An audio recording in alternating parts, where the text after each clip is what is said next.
ಎಲ್ಲರಿಗೂ ನಮಸ್ಕಾರ. ನನ್ನ ಹೆಸರು ಛಾಯಾ ಅಂತ. ಒಂದು ಕಾಲೇಜಲ್ಲಿ ಕೆಮಿಸ್ಟ್ರಿ ಪ್ರೊಫೆಸರಾಗಿ ವರ್ಕ್ ಮಾಡ್ತಾ ಇದ್ದೀನಿ. ನನ್ನ ಇಂಟ್ರೆಸ್ಟ್ ಏನು ಈ ಚಾನಲ್ನ ಸ್ಟಾರ್ಟ್ ಮಾಡೋದಕ್ಕೆ ಅಂದರೆ ಸಾಧ್ಯ ಆದಷ್ಟು ಕೆಮಿಸ್ಟ್ರಿ ರಿಲೇಟೆಡ್ ಟಾಪಿಕ್ನ ಸಿಂಪಲಾಗಿ ಕನ್ನಡದ ಹೇಳುವಂಥ ಪ್ರಯತ್ನ ಮಾಡ್ತಿದ್ದೀನಿ. ಕೆಮಿಸ್ಟ್ರಿ ಇಷ್ಟ ಇದ್ದಿರೋರು ಕೆಮಿಸ್ಟ್ರಿ ಕಡೆಗೆ ಸೆಳೆಯುವಂಥ ಪ್ರಯತ್ನ ನಾನು ಚಾನಲ್ ಮುಖಾಂತರ ಮಾಡ್ತಾ ಇದ್ದೀನಿ. ಪರ್ಟಿಕ್ಯುಲರ್ಲಿ ಕನ್ನಡ ಮೀಡಿಯಂ ಹುಡುಗರಿಗೆ ಹೆಲ್ಪ್ ಆಗಲಿ ಅಂತ ಕೆಮಿಸ್ಟ್ರಿನ ಕನ್ನಡದ ಹೇಳುವಂಥ ಪ್ರಯತ್ನ ನಾನು ಚಾನಲ್ ಮುಖಾಂತರ ಮಾಡ್ತಾ ಇದ್ದೀನಿ. ಸದ್ಯಕ್ಕೆ ನೀವೇನಾದ್ರು ರಾಣಿ ಚೆನ್ನಮ್ಮ ಯೂನಿವರ್ಸಿಟಿನಲ್ಲಿ ಓದ್ತಾ ಇದ್ದೀರಾ, ಫೋರ್ತ್ ಸೆಮ್ಮಲ್ಲಿ ಇದ್ದೀರಾ, ಕೆಮಿಸ್ಟ್ರಿನ ಒನ್ ಆಫ್ ದಿ ಮೇಜರ್ ಸಬ್ಜೆಕ್ಟಾಗಿ ತೊಗೊಂಡಿದ್ದೀರಾ ಅಂದರೆ ನಿಮ್ಗೆ ಆಲ್ರೆಡಿ ಗೊತ್ತಿರುತ್ತೆ. ಕೆಮಿಸ್ಟ್ರಿಯಲ್ಲಿ ಒಟ್ಟು 4 ಯೂನಿಟ್ ಇರುತ್ತೆ. ಸೊ ಯೂನಿಟ್ 1ಅಲ್ಲಿ ನಿಮಗೆ 3 ಸಬ್ ಟಾಪಿಕ್ಸ್ ಬರುತ್ತೆ. D&F ಬ್ಲಾಕ್ ಎಲಿಮೆಂಟ್ಸ್ ಬರುತ್ತೆ, ಚಿಲೇಟ್ಸ್ ಬರುತ್ತೆ, ಅದೇ ಥರ ಎನ್ವೈರನ್ಮೆಂಟಲ್ ಕೆಮಿಸ್ಟ್ರಿ ಅಂತ ಬರುತ್ತೆ. ಅದೇ ಥರ ಯೂನಿಟ್ 2ನಲ್ಲಿ ನಿಮಗೆ ಕೆಮಿಕಲ್ ಕೈನೆಟಿಕ್ಸ್ ಬರುತ್ತೆ ಮತ್ತು ಎಲೆಕ್ಟ್ರೋ ಕೆಮಿಸ್ಟ್ರಿ ಬರುತ್ತೆ. ಯೂನಿಟ್ 3ನಲ್ಲಿ ನಿಮಗೆ ರಿಯಾಕ್ಟಿವ್ ಇಂಟರ್ಮೀಡಿಯೇಟ್ಸ್ ಬರುತ್ತೆ, ಐಡೆಂಟಿಫಿಕೇಷನ್ ಆಫ್ ರಿಯಾಕ್ಷನ್ ಮೆಕ್ಯಾನಿಸಮ್ ಅಂತ ಇನ್ನೊಂದು ಸಬ್ ಟಾಪಿಕ್ ಬರುತ್ತೆ. ಯೂನಿಟ್ 4ಅಲ್ಲಿ ನಿಮಗೆ ಏನಾಗುತ್ತೆ ಅಂದರೆ ಮತ್ತೆ 3 ಸಬ್ ಟಾಪಿಕ್ ಬರುತ್ತೆ. IR spectroscopy, mass spectroscopy, aromatic hydrocarbons ಅಂತ ಇಟ್ಟಿದ್ದಾರೆ. ಸೊ ಎಲ್ಲ ಚಾಪ್ಟರ್ಸ್ದು ಆಲ್ರೆಡಿ ವೀಡಿಯೋಸ್ನ ನಾನು ಅಪ್ಲೋಡ್ ಮಾಡ್ತೀನಿ. As per the RCU syllabus ಏನಿದೆಯಲ್ಲ ಅದ್ರ ಪ್ರಕಾರ ನೀವು ನನ್ನ ಚಾನಲ್ಗೆ ಹೋಗಿ ಪ್ಲೇ ಲಿಸ್ಟ್ಗೆ ಹೋಗಿ RCU BSc 4th ಸೆಮ್ ಅಂತ ಕೊಟ್ಟರೆ ಇದುವರೆಗೂ ಅಪ್ಲೋಡ್ ಮಾಡಿದ್ರೆ ಎಲ್ಲ ವಿಡಿಯೋಗಳು ನಿಮ್ಗೆ ಸಿಗ್ತಾ ಹೋಗುತ್ತೆ. ಜೊತೆಗೆ ಆ ವಿಡಿಯೋಗಳಿಗೆ ಫಾರ್ ಎಕ್ಸಾಂಪಲ್ ಈಗ ನೀವು ಎಲೆಕ್ಟ್ರೋ ಕೆಮಿಸ್ಟ್ರಿ ಅಂತ ತೊಗೊಂಡ್ರೆ ಅದರಲ್ಲಿ 1 2 3 4 ಅಂತ ಕೊಟ್ಟಿದ್ದೀನಿ. ನೀವು ಅದೇ ಆರ್ಡ್ರಲ್ಲಿ ಓದ್ಕೊಳ್ತಾ ಹೋದರೆ ಲಿಂಕ್ ಸಿಗುತ್ತೆ, ಈಸಿ ಆಗುತ್ತೆ.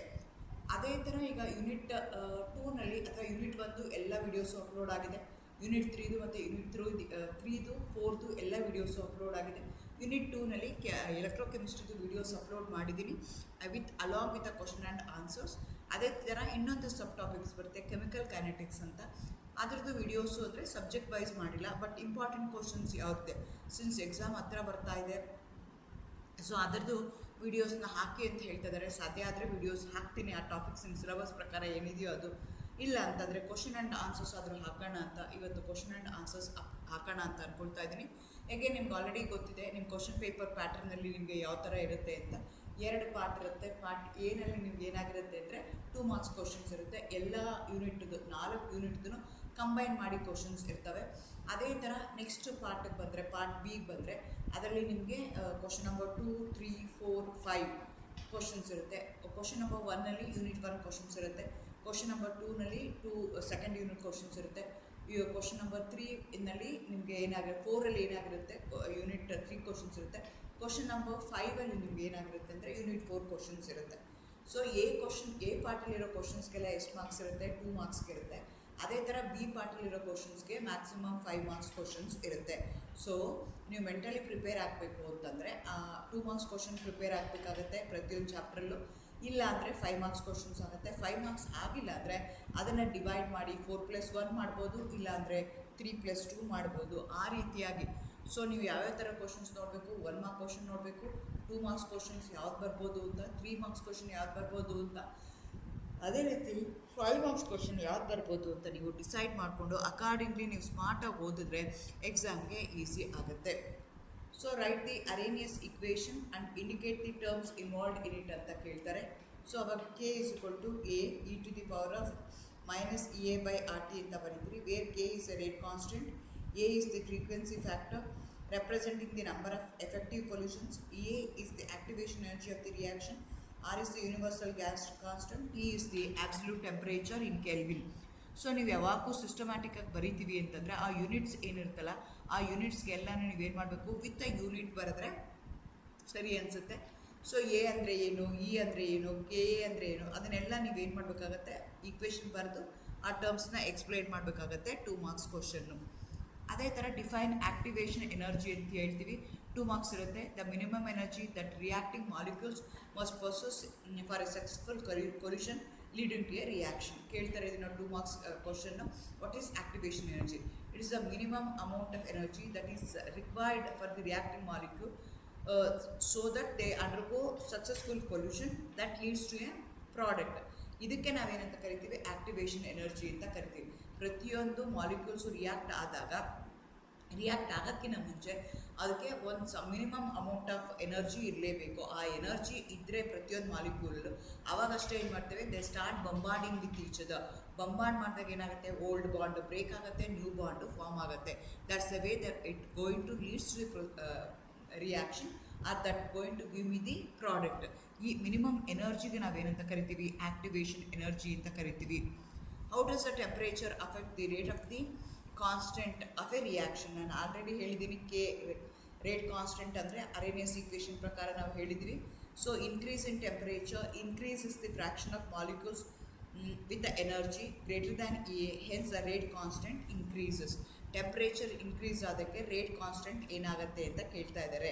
ಸೊ ಟೆಂಪ್ರೇಚರ್ ಇನ್ಕ್ರೀಸ್ ಆದಂಗೆ ನಿಮಗೆ ಗೊತ್ತಿದೆ, A to the power of e to the power of minus A by R T ಅಂತ ಹಾಕ್ಕೊಂಡಿದ್ದೀವಿ.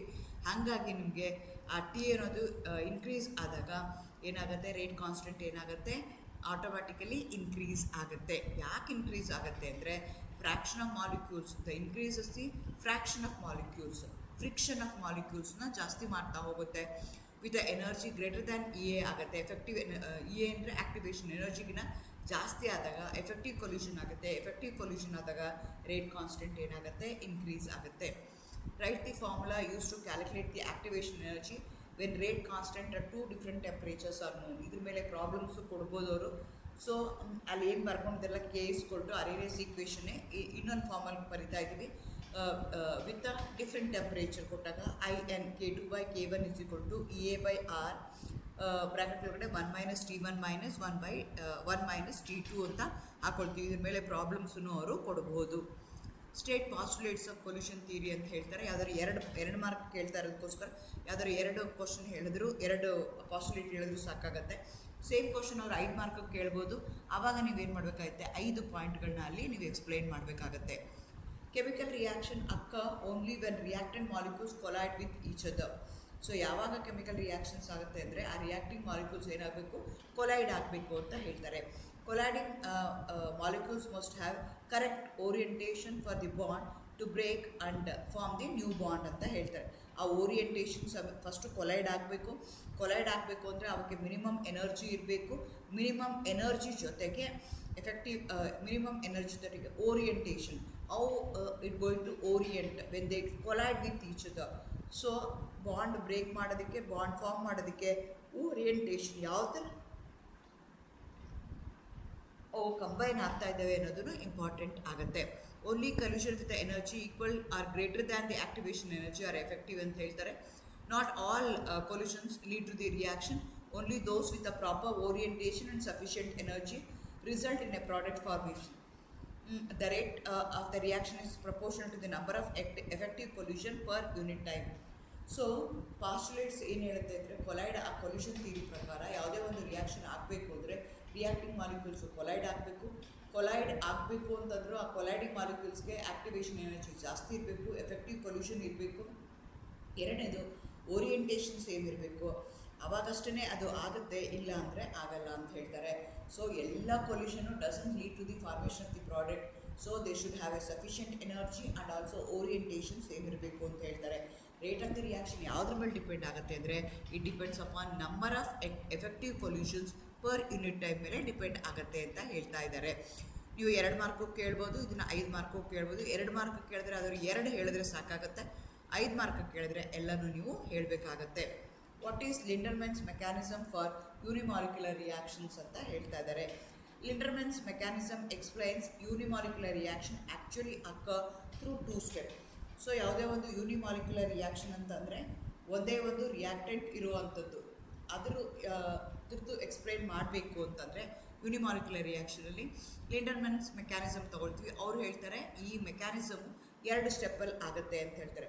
First, A molecule A is energized by collision with another molecule M to form an activated species A activated A star ಅಂತ ಹೇಳ್ತೀವಿ. 2 reacting molecules ಇದೆ. ಆ 2 reacting molecules ಏನು ಮಾಡ್ತಾ ಇದ್ದಾವೆ, react ಆಗ್ತಾ ಇದ್ದಾವೆ, ಎಫೆಕ್ಟಿವ್ ಕೊಲ್ಯೂಷನ್ ಆಗ್ತಾ ಇದ್ದಾವೆ ಅಂತಂದರೆ ಒಂದು ಮಾಲಿಕ್ಯೂಲ್ ಏನಾಗುತ್ತೆ, ದೇ ಗೆಟ್ ಅಯನೈಸ್ಡ್, ಎನರ್ಜಿ ಜಾಸ್ತಿ ಆಗುತ್ತೆ.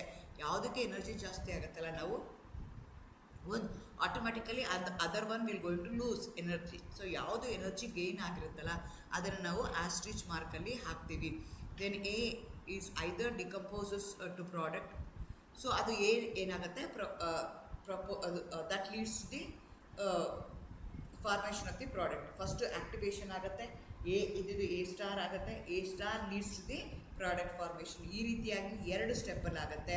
ಅದನ್ನು ಎಕ್ಸ್ಪ್ಲೇನ್ ಮಾಡಿದ್ರಲ್ಲ, ಅದಕ್ಕೆ ನಾವೇನು ಅಂತ ಕರಿತೀವಿ, ಲಿಂಡರ್ಮೆಂಟ್ಸ್ ಮೆಕ್ಯಾನಿಸಮ್ ಅಂತ ಹೇಳ್ತೀವಿ. This is applicable for unimolecular reaction. How does the Lindemann mechanism explain pressure dependence on unimolecular reaction?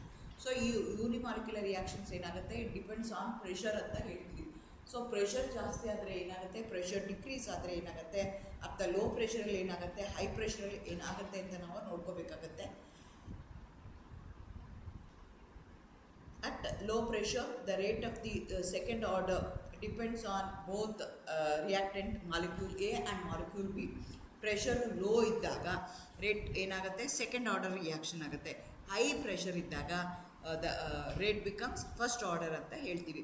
So unimolecular reactions ಏನಿದೆಯಲ್ಲ, that depends on temperature, that depends on pressure ಅಂತ ಹೇಳ್ತಾರೆ. ಲೋ ಪ್ರೆಷರ್ ಇದ್ದಾಗ second order ಆಗುತ್ತೆ, high pressure ಇದ್ದಾಗ ಅದು first order ಆಗುತ್ತೆ ಅಂತ ಹೇಳ್ತಾರೆ. What is transition state in absolute reaction rate theory ಅಂತ ಹೇಳ್ತೀವಿ. ಆಬ್ಸಲ್ಯೂಟ್ ರಿಯಾಕ್ಷನ್ ರೇಟ್ ಥಿಯರಿ ಅಂತ ಹೇಳ್ತೇವೆ, ಅಥವಾ ಟ್ರಾನ್ಸಿಷನ್ ಸ್ಟೇಟ್ ಥಿಯರಿ ಅಂತ ಹೇಳ್ತಾರೆ. ಅದರ ಪ್ರಕಾರ it is the high energy activated complex formed at the top of the reaction barrier, energy barrier before converting into A product. So ಈ ಟ್ರಾನ್ಸಿಷನ್ ಸ್ಟೇಟ್ ಅಂದರೆ ಏನು ಅಂತಂದರೆ, ಟ್ರಾನ್ಸಿಷನ್ ಸ್ಟೇಟ್ ಅಂದರೆ ಏನಾಗ್ತವೆ, ಈಗ ಎಫೆಕ್ಟಿವ್ ಕೊಲ್ಯೂಷನ್ ಆಗ್ತಾ ಇದೆ ವಿತ್ ದ ಪ್ರಾಪರ್ ಓರಿಯೆಂಟೇಷನ್ ಅಂತಂದರೆ they start bombarding each other. When they start bombarding each other, energy ಏನಾಗ್ತಾ ಹೋಗುತ್ತೆ, ಜಾಸ್ತಿ ಆಗ್ತಾ ಹೋಗುತ್ತೆ. ಯಾವುದೋ ಒಂದು ಪರ್ಟಿಕ್ಯುಲರ್ ಎನರ್ಜಿ ಸ್ಟೇಟ್ ಬರೋ ತನಕ ಏನಾಗ್ತಾ ಇರುತ್ತೆ, ಎನರ್ಜಿ ಇನ್ಕ್ರೀಸ್ ಆಗ್ತಾ ಇರುತ್ತೆ. ಆ ಎನರ್ಜಿ ಯಾವಾಗ ಮ್ಯಾಕ್ಸಿಮಮ್ ಆಗುತ್ತಲ್ಲ, ಆ ಟಾಪ್ಗೆ ಹೋಗುತ್ತೆ. ಎನರ್ಜಿ ಬ್ಯಾರಿಯರಲ್ಲಿ ನೀವು ಗ್ರಾಫ್ ಬರೆದು ತೋರಿಸಿರ್ತಾರೆ. Before converting to a product, highest energy, highest peak ಹೋಗಿ, ಆ ಪೀಕ್ ಹೋದ್ಮೇಲೆ ಏನಾಗುತ್ತವೆ, they start forming the product. So high peak ಹೋಗುತ್ತಲ್ಲ, ಅದಕ್ಕೆ ನಾವೇನಂತ ಕರಿತೀವಿ, ಟ್ರಾನ್ಸಿಷನ್ ಸ್ಟೇಟ್ ಅಂತ ಕರಿತೀವಿ. Give the expression for rate constant in transition state theory ಅಂತ ಹೇಳ್ತಾರೆ. K is equal to KB e to the power minus delta star divided by RT ಅಂತ ಹೇಳ್ತೀವಿ. Where R is a gas constant, T is the temperature expressed in Kelvin. ಅದೇ ಥರ E ಅಂತಂದರೆ free energy ಅಂತ ನಾವು consider ಮಾಡ್ಕೊಳ್ತೀವಿ. Explain the experimental determination of rate constant of a reaction between potassium persulfate and potassium iodide by spectrophotometric method ಅಂತ ಕೇಳ್ತಾ ಇದ್ದಾರೆ. ಇದು 5 ಮಾರ್ಕ್ ಕ್ವಶನ್ ಕೇಳ್ತಾರೆ. ಸೊ ಈಗ ಇದು ಯಾವುದೇ ಒಂದು ಇದು ಎಕ್ಸ್ಪೆರಿಮೆಂಟಲ್ ಪ್ರೊಸೀಜರ್ ಇರೋದಕ್ಕೋಸ್ಕರ ಎಕ್ಸ್ಪೆರಿಮೆಂಟಲ್ ಡಿಟರ್ಮಿನೇಷನ್ ಇದೆ ಅಂತಂದರೆ ನೀವು ಪ್ರಿನ್ಸಿಪಲ್ ಬರೀಬೇಕಾಗತ್ತೆ, ಪ್ರೊಸೀಜರ್ ಬರೀಬೇಕಾಗತ್ತೆ, ಕ್ಯಾಲ್ಕುಲೇಷನ್ ಬರೀಬೇಕಾಗತ್ತೆ. 5 ಮಾರ್ಕ್ ಕ್ವಶನ್ ಕೊಡ್ತಾರೆ. ಸೊ ಇಲ್ಲಿ ನಾವು 2 ತೊಗೊಂಡಿದ್ದೀವಿ. ಒಂದು ಪೊಟ್ಯಾಷಿಯಮ್ ಪರ್ಸಲ್ಫೇಟ್ ತೊಗೊಂಡಿದ್ದೀವಿ, ಇನ್ನೊಂದಿನ ಪೊಟ್ಯಾಷಿಯಮ್ ಐಡೈಡ್ ತೊಗೊಂಡಿದ್ದೀವಿ. ಇದು ಆ್ಯಕ್ಚುಲಿ ಏನಾಗುತ್ತೆ, ಇಟ್ಸ್ ಎ ರೆಡಾಕ್ಸ್ ರಿಯಾಕ್ಷನ್ ಆಗುತ್ತೆ. Potassium persulfate oxidise iodide ions to iodine ಆಗುತ್ತೆ. ಸೊ ಹಾಗಾಗಿ ಇದರಲ್ಲಿ ಪ್ರಿನ್ಸಿಪಲ್ ಏನಾಗುತ್ತೆ ಅಂದರೆ, ಈ 2 ರಿಯಾಕ್ಷನ್ ತೊಗೊಂಡ್ರೆ can be studied spectrophoto because the persulfate oxidizes iodide ions into iodine and iodine absorbs strongly in the visible region. The principle is based on monitoring the increase in the absorbance of iodine at about 480 nanometer, which is directly proportional to its concentration according to Beer-Lambert's law.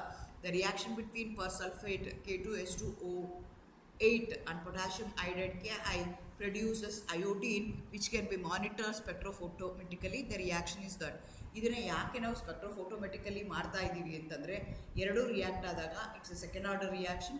2 react ಆದಾಗ iodine liberate ಆಗುತ್ತೆ.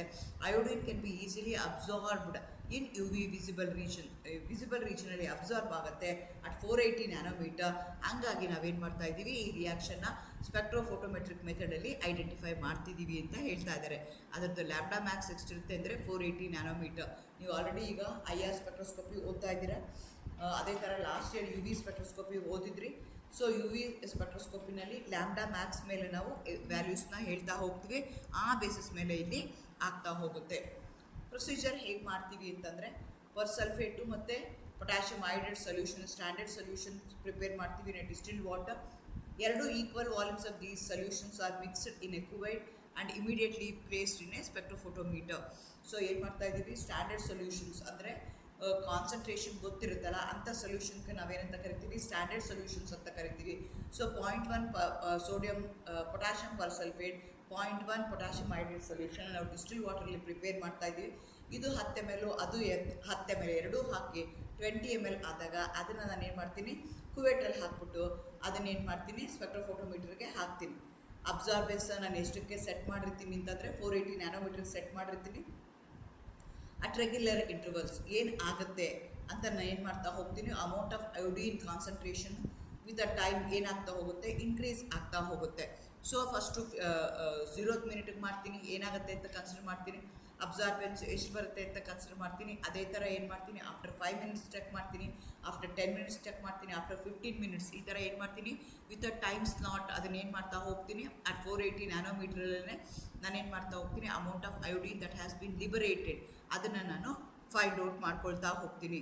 So ಅದರಿಂದ ನನಗೇನು ಗೊತ್ತಾಗುತ್ತೆ ಅಂದರೆ, I am going to consider that ಅದನ್ನೇನು ಮಾಡ್ತೀನಿ, from the absorbance data the concentration of iodine at different times is obtained. Since the persulfate is limiting agent, the rate is equal to K into S2O8 minus 2 I minus. Since I told you it's a second order reaction. So ಅವಾಗ ಏನಾಗುತ್ತೆ, ಇದು ಬರುತ್ತೆ. So ಇವಾಗ ನಿಮ್ಗೆ ಏನಾಯಿತು, by plotting IN S2O8 2 minus versus time gives a straight line ಬರುತ್ತೆ. The slope ಏನು ಬರುತ್ತಲ್ಲ ಅದು -k ಆಗುತ್ತೆ.